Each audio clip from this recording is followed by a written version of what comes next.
Makitaan pa ba na nimo, sa Bohol, ang daghan kay na sa mga cave sa Bohol nga okay. kuan mga boat nga burials, no. In fact, sa University of San Carlos Museum, kung ganahan sila mutan-aw, nay usa ka boat burial gyud didto nga mga skulls ang gipamutang. Unya niadto man gyud ko recently katong sa Triennials nato, no, nga sa Anda Bohol, niingon gyud tong kuan nga katong akong gi-interview, kuan naman siya, he's around mga 60 years old, 65. Ingon siya nga sa bata pa kuno siya, manakayan kuno sila diha sa Anda, Gindulman, makita gid na nilang mga boat coffins diha. Unfortunately, boat coffins. No? Unfortunately, gipangkolekta sa mga kolektor, no. So mo ni ang pinaka sad nga episode sa atong history o sa atong heritage nga imbis unta respetuhan nga anha ra siya diha gipangkolek sa mga kolektor o gibutang sa ilang bay for and this is for me mura bag ibutang tanan nimo diha in situ kay kuan naman na gi-consider lang nga sagrado sa nang sagrado, mga lugar. anya ato gyud ta nang respetuhan, no. And so in fact the National Museum nitabang gyud sila og protect ana og pinaagi siguro sad aning atong pagtuki sir tats ato sigurong pahimangnuan sa mga katawhan, no? Nga kani kung mga apil man ni sa atong kabilin kay mao naman ni ang gibili na lang sa atong mga katigwangan pag isip kanang unsa na testimony kanang unsa ni witness ni siya sa mga nanghitabo sa kaniadto, no, kaning gitawag natong mga archaeological artifact naman gyud siya. So naatay testimony ana. So morning nga importante kayo, and this can be mahimo man siya nga kay tungod heritage sa katawhan, then pwede siyang bisitahan sa tanang tao, no? And to appreciate kung kinsa ta. Nga kita di ay nga kita mga tao, we are a decent people contrary nga nabitaw tas mga libro in some books karon moingon sila nga the Filipinos were savages kay mao ni but ang mark baya kuno sa usa ka kanang society nga decent and kwan is when you also honor your dead. Tingali Ma'am Joy, tungod siguro na sa mga niagi pang panahon nga wa pa gyud kayo ma-promote ning tourism ug uban pa kining culture and heritage, no, nga mga programs ba. Di wa pa kay siguro kay maedukar ang mga tao tumoto nga napabayaan lang gid bitaw, pero muna sayang. So muna nga mga igsuon kamo diha nga anaa, no, kining mga boat coffins ug uban unsa pa nang mga heritage, no, nga naa nga magkonektar nato sa mga nangaging panahon, mas may inyong protektahan, no. Pasalamat ta kay naa pa na siya sa inyong lugar, so naa gyud ninyo ang katungod na sa pagproteher, no. Haron kini siya magpabilin pa kay mao na lang ni ang mga kabilin nga gamay na lang kaayo nga makaingon ta sayang, no, kung natagaan unta og dakong pagtagay, no. So Doc Joy, kini karong mga arita sa mga pagtutuo sa atong mga sa mga Pilipinos ba, kining labi na gyud ning afterlife, no, unsa may kasagaran nga mga kostumbre nga gihimo labi na gyud sa mga kanang ato gyud, no, nga gihimo human, no, kanang gitawag dog afterlife. Ang di ba, well, this is a first person experience, isip kuan manggod anthropologist naka-observe ko, but even personally sa akong pamilya, parang lita ng akong igsuon, hinumdum gid ko adto nga ang akong pag-umangkon, namatay siya at 10 years old, nabanggaan sa sakyanan diha sa Toledo. Nya, luoy gid kayo, no? Niingon kitong katigwangan, paglubong na ron, ingon ning katigwangan nga, ayaw gid og ubi ang lungon sa imong anak, haayog patui og luha ang kuan kuno ang lungon. Kay ngano maglisod og panaw ang imong anak bitaw, sus maluoy kay ko sa kong igsuon nga kanang kuan, but these are experiences ba nga wa di gid taon siya kay she wants also to let go. So kana siya importante kani usa ni sa mga practices, no, nga kanang dili ka ganahan ka nga bisan og sakit sa imong kasing-kasing nga malayo ning kuan ning imuhang minahal sa kinabuhi, pero imo sang kuanon nga tagaan nimo siya og kaning to let go, no, tagaan. So but I think psychologically this is a part of letting go, di ba, nga kinahanglan ka mo let go kay wa na siya. So ang ikaduha nga akong which I find interesting is pagkamatay sa akong papa, until karon nagsipa ko kuan is kana bitawng inigawa sa balay, inigsud sa minatay, di ba? Inigsud sa minatay, agi na siya og laing pultahan. Ngano di man kuno ibalik-balik. Okay.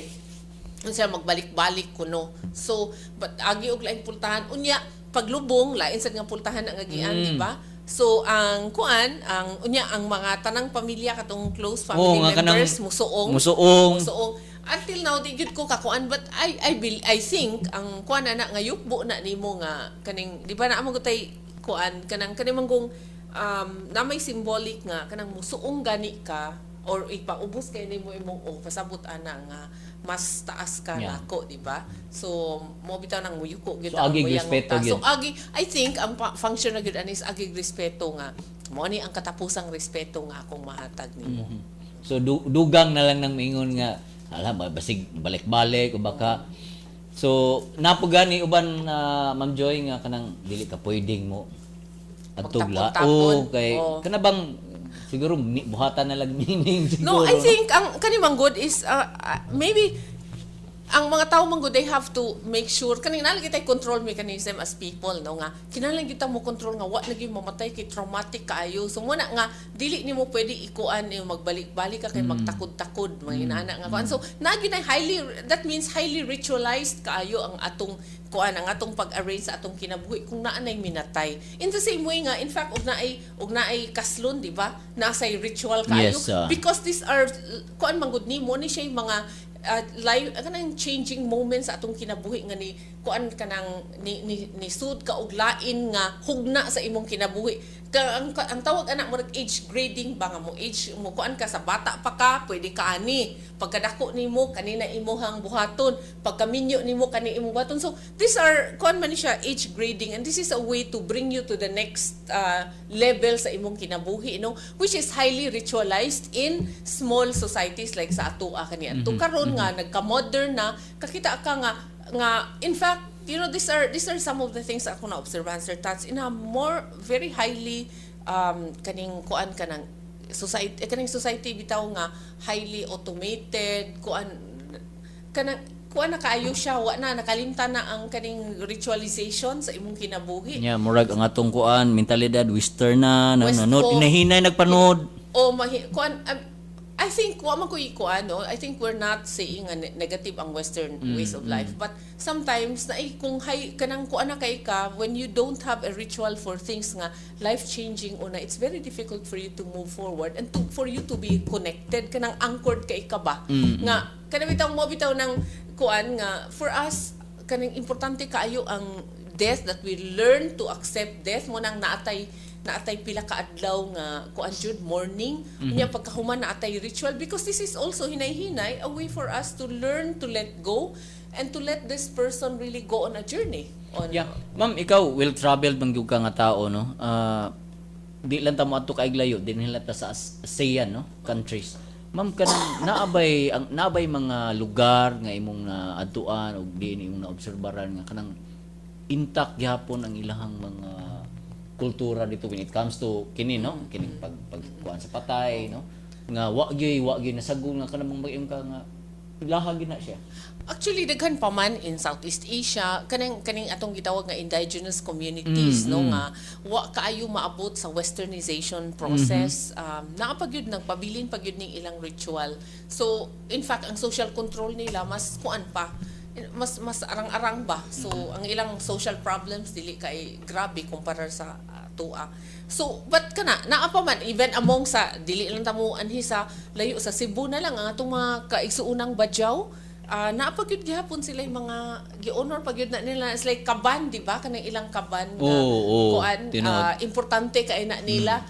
Tabuni lang ang ubang mga butang ayaw lang ng halos tanang balay maobserbaran ako na and that's very important because mao man imong connection, mao man imong identity as a people nga naa pa ka and tanawa I mean awa tong mga kauban nga mga Badyaw no kuan kay sila di ba peace loving kay para nila it's very important nga kanang kuan na kay connected kay ka importante mo kay ni Sir Tas mo bitaw na nga karong naay wave on heritage and culture all over the world. It's because nakarealize sila nga if you're not anchored on anything, if you're just anchored sa modernity kaning kinabuhi passing ra kay na siya, but even those nga katong mga kuan up kanang modern na kay mo ingon gid sa mangutana din sa ang kaugalingon. So asa man di ko, so ang sense of purpose ba o ang sense of meaning sa imong life na wa tungod kay wa man kay usa ka aspeto nga tagaan sa nimog pagtagad. Ma'am, unsa man ni siya naka-influensya no sa ato ang sa ato mga pagtuo no isip Pilipino. Apan to bagong lang na nimo ma'am human lamang nini pipila ka mga mensahe. Ngayong buntag, ania ang mga pinakawahing kalihukan o panghitabo sa Ramon Aboitiz Foundation Incorporated. Gitapos sa Ramon Aboitiz Foundation Incorporated kun Rafi ang ikaupat nga Kids at the Museum pinaagi sa usa ka culminating activity didto sa Cathedral Museum of Cebu. Ang mga bata ni salmot sa mga Sugbuanong duwa. Ang maong kalihukan gitambungan ni Mayor Michael Rama. Ang Kids at the Museum usa ka programa sa Rafi aron mapaduol ang mga Sugbuanong bata sa ilang kultura ug kabiling. Sa laing bahin, nipaubos ang mga high school students sa Bright Academy sa usa ka training sa Cool Adventure Camp sa Rafi. Ang tumong sa maong training mao ang pagbansay sa ilang mga self-confidence, self-awareness ug teamwork. Ug mao kini ang mga nahitabo karong simanahan sa Ramon Aboitiz Foundation Incorporated. Kini si Pagbuki Heidi, maayong buntag.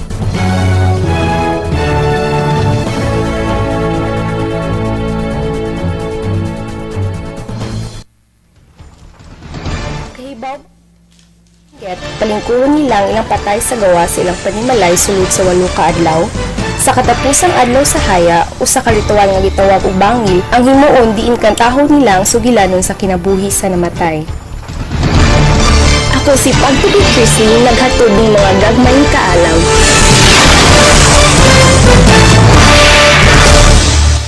Iyong sipag, aangat ka sa pagsusumikap, aangat ka sa bawat kayod, kahit anong pagod, aangat ka. Kasama mo ang Julie's Bake Shop sa iyong pagsisikap. Aangat ka, Pilipinas! Please, aangat ka, Pilipinas! Mugahin gyud ko og oras bisan sa akong kabisi sa trabaho alang sa Brigada Eskwela sa City Savings Bank. Maayo na lang ang akong pagpamintal ug panglimpyo sa mga tunghaan makatabang sa mga bata. Usahay, kapuyon ko sa Brigada Eskwela, kinaay mga lagyo nga mga tukaan. Apan kung akong huna-hunaon, ang akong pag-apil aning Brigada Eskwela sa City Savings, layo ug maabot alang sa mga bata, murag mawa ang akong tanang kakapoy. Ang City Savings uban sa ilang mga empleyado sa Visayas ug Mindanao nagkahiusa sa pagtabang sa pag-ayo sa mga tunghaan pinaagi sa ilang Brigada Eskwela. Paring Vic, long time no see. Asa naman ka gatrabaho karon? Pre, ikaw man dahi na, katrabaho ko sa kumpanya sa Saudi Arabia. Bago pa lang ko nauli aron mo bukasyon. Ninduta good. Unsa may nahuman nimo? Eskwela ko og Computer Hardware Servicing nga TESDAS certified sa USJR Recoletos Industrial and Technological Training Center. Wala na ko damha pre, kung tanan ako nga nakatunan sa USJR RITTC, ako gyud na apply. Ug laing pagid pre. Naastig ko'y kadungan nga training sa lain nga buo nga kurso ug karon nakatrabaho dayon siya sa usa ka kumpanya human sa iyang training. Mga una, mo enroll na pad ko karon og lain nga kurso samtang ni bakasyon ko para akong magamit sa akong kumpanya pre. Ninduta good ana. Unsa pa may laing short courses na ilang gi-offer kay aron may eskwela ko. JR RITTC adunay 14 nga TESDAS certified program nga imong mapilian karon. Sama sa medical transcription, computer programming, bread and pastry production, dressmaking ug uban pa nga hindi man kaayo karon. Hala no? Madto niya gyud ko sa USJR RITTC aron mangayo ko og requirement. Sige, salamat ha. Alang sa dugang kasayuran, mahitungod sa mga mubong kurso nga gidalit sa USJR Recoletos Industrial and Technological Training Center na himong motawag sa numerong 354-8405 o sa cellphone number na numerong 0917-632-0576. Kahibaw ba mo sa itawag sa mga tao nga mahadlok sa kamatayon? Thanatophobic ang scientific term sa mga tao nga mahadlok mamatay. Samtang necrophobic ang tawag sa mga tao nga mahadlok sa mga patay. Ako si Pagtubig Chrissy, naghatod ng mga gagmayng kaalaw.